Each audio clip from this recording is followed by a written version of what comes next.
Well, President Bola Tinubu inspecting the guards of honor earlier, and of course, you saw all of that happened earlier. Of course, the status is changing, and of course, there's a change of power earlier. Well, henceforth, of course, he will now be referred to as President, His Excellency President Bola Tinubu of the Federal Republic of Nigeria. So let's get to talking about Buhari's legacy. And as we finalize on this segment, President insists he is leaving behind resilient economy, credible electoral process. Let's quickly talk about this before we wrap up this segment. So what's your take on this? I mean, in his farewell speech yesterday on Sunday, he talked about the fact that he's leaving back or behind a resilient economy, and of course the fact that he's been able to put his name, the sands of time, with the electoral process. So talk to us about it. Yes, that's the former president. The former president. Buhari. Yes, one will say you want to score yourself. Of course, you will score yourself a better mark. Yes, he did quite some good things in terms of electoral reforms. Not even just this recent one that he did. Of course, we saw when he signed into law the not too young to rule, you know. So again, we must give former President Buhari the kudos for some of those reforms he did when it comes to the electoral reforms. But looking at the economy, whether he did so well, he's living and a resilient economy, of course, that is still left for debate, because I personally would not agree with him that he actually left a resilient economy, because when he came in 2015, we saw what the economy was doing, and of course, just today that he has left, we saw that the past 8 years, we saw how the economy has been. It's this same period that we were told that Nigeria became the poverty capital of the world. It's this same regime that we had data coming out from some of the statistical agency, 133 million Nigerians, multi-dimensional poverty. So you can see that for me, he has not really done well when it comes to the economy. For electoral reforms, yes, he has tried quite a lot, but for the economy, I don't think, yes, you could say he laid some foundation for this present administration to take off from there and see how it's going to be. Okay, I think we'll have to leave it there. Thank you, sir, Charles Pakroha. But of course, you're still in the house. We'll get back all through the program. Okay, yes, you're still watching Business Breakfast. We'll take a break now. When we return, we'll focus on Tinubu presidency and, of course, the economics of renewed hope. That's his mantra. I'll be back in a moment. Stay with us.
Well, joining us live the Zoom call now is, to assess the tax ahead of the new president of the Federal Republic of Nigeria, as well as do some appraisal of the performance of the Lagos state, governor, 4 years in office. I'm now being joined live by partner and senior economists at XPM Professionals, Paul Alaje. He joins me now. Thank you for joining us. We appreciate your time. Thank you so very much for having me. Okay. Well, Happy so Inauguration Day. I didn't get that. I say happy inauguration. Oh yes, thank you so much. To all our leaders you know, in the country. It's a new era, of course, in the Nigeria's political dispensation. So that's what we can say. So let's get into the conversation. Straight ahead, talk to us about the Tinubu presidency. I mean, if you look at the former president, he's been able to do what he knows how to do best. I mean, in his speech, farewell speech yesterday, he talked about the fact that he's leaving behind a resilient economy, and of course his legacy in the area of electoral process has been able to address. So talk to us about the task ahead of this administration.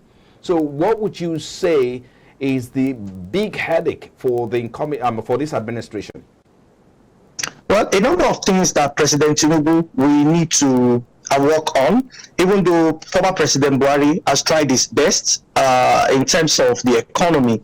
But I believe that President Tinubu, being somebody who has engaged with the market before, he has also done executive function before. He served as governor of Lagos State between 1999 to 2007. His vice president, talking of Shetima, he has also worked as executive governor of Borno State. To add to what the President Tinubu has done before, he was a senator. So I believe that to make economy work, we should have the right team such that we can have that convergence. As I talk to you, inflation, according to the National Bureau of Statistics, is 22.22%. The target of central bank is for inflation to be a single digit, which is between 6 to 9%. Unfortunately, even though President Buhari met it at 9.6%, he's leaving office with 22.22%. According to the National Bureau of Statistics. So what is the real challenge with inflation is policy convergence. We have the opinion that President Tinubu will combine fiscal, trade and properly monetary authority, unlike what central bank has just been doing, increasing interest rate time and again, even though that it itself is helping to further reduce the rate of growth, but inflation is still growing. So, but you see, fiscal authority under former President Buhari, I thought, fiscal function is just to collect salary, to pay salary, unlike what Mrs. Adeosun did when she was Minister of Finance. We have the opinion that the new president, Bola Ahmed Tinubu, will find the right persons, especially for fiscal responsibility, and have a special office for a coordinating minister for the economy. It is so very important. If the Minister of Finance will not perform that function and see how to combine different areas of the economy, as it has to do with monetary, with fiscal, with trade, with investment, with housing, all of those things that makes an economy to have good economic report, we need someone to do that. And this is a big task. And I think this can be achieved in the short term, because Nigerian inflation is currently above board at 22.2%. Another thing which I think President Tinubu will have to deal with is unemployment, especially youth unemployment. And I know that is not news to us that some youth they have their own favorite candidate. But what will make the entire youth to come around the new president is to find a lasting solution to unemployment figures in Nigeria, because we cannot on one hand say more people. In fact, a KPMG projected 40.6% of unemployment for Nigeria. As I talk to you, it's like 3.3%. The World Statistics have said among countries rated about 50 of them, Nigeria has the highest unemployment rate. Remember, in 2015, this unemployment figure was 9%. But what can the new president do?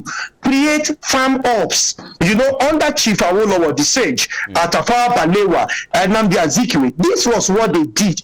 Planned, organized farm ops for young people, especially those that are willing to volunteer. And lastly, manufacturing. Government must understand that power supply is so very important. We have seen President Tinubu, when he was governor in Lagos State, combine quality team for the economy of Lagos State to stand out even when there was not so much resources to work. Now, Then, let me jump in a little bit. Let me jump in a little bit. So critics argue that, I mean, all of the things you've said are quite interesting issues that, of course, or that have been talked about and will continue to, to be talked about. But critics argue that Tinubu's close ties to powerful economic interests may influence his policies as president. So how does he plan to assure the public that his economic decisions will prioritize the needs of ordinary Nigerians? That's a big question. Well, being close to powerful people does not really mean that the economy of Nigeria will not, somebody cannot make the economy work. For instance, even if you want to make the economy, where will you get the money from? You will still get from the rich and redistribute to the poor. So except and unless those who are powerful and who are most influential around him don't want him to succeed as a leader. And I don't think that will be the position. I believe right now, Nigeria wants Nigerians, I beg your pardon, wants Nigeria to work. And in that regard, whosoever is leading Nigeria, we have to ensure that the country works. So under Chief Awolowo, he has very powerful people. MK Abiola was influential, wealthy, he has a lot of wealthy friends. But Nigeria have that confidence, especially poor Nigerians, that when he gets to office, we're not looking at his wealth. In fact, his wealth and his friends were reasons why they even brought him to office, believing that he has he has enough resources to take care of himself and his family and his relatives, but he needs to come and do the same with the nation. This is what Nigerians are looking up to. So whosoever leads the nation, the people are after how will he distribute wealth. For God's sake, the total number of poor people we have from now is 133 million people. That's according to UNDP, according to Central Bank, according to the National Bureau of Statistics. Those are the total number of poor people we have. So having influential people, powerful people, and all of those, it should be a soft landing for the new president to talk to them so that everyone can work together to bring the nation out of penury. Okay, but many Nigerians are worried about the country's rising debt level. I mean, what measures do you see this administration, plans to manage and reduce the national debt while still implementing much needed economic reforms? Perhaps, Tinubu's greatest nightmare will be how to address the issue of this high debt. The issue of subsidy is there as well. Talk to us about this. Well, the former president Buhari had projected into the future. In fact, he said it in, I think, October 2018 when he presented his budget to the National Assembly led by Dr. Bukola Saraki at the time, that the biggest challenge of the next leader will be how to manage debt and revenue. I think the real conversation is revenue. And I can tell you that in Nigerian state today, Nigeria, whether consciously or unconsciously, is not generating enough revenue for some key sectors. I give you a reason why I elaborate. Even during COVID, recall that this economy went to a recession. Hello, Mr. Laje. You hear me? Okay, please go ahead. I said, recall that more people went into poverty when during COVID, more people had economic crisis, their personal, corporate, and even our national economy because of COVID. But do you know that in that period of economic quagmire, some organizations, some sectors grew in double digits. Unfortunately, the revenue that went to government from these sectors reduced. In fact, government even gave subsidy to some of these sectors. So, but how do we adopt the right technology to get more revenue? What is the real conversation here? And I strongly believe that the federal government of Nigeria today is losing between 8 to 10 trillion naira in revenue that has not been collected. How much are we borrowing? If you get 8 to 10 trillion naira from two sectors alone, 8 to 10 trillion naira, we have no business borrowing money.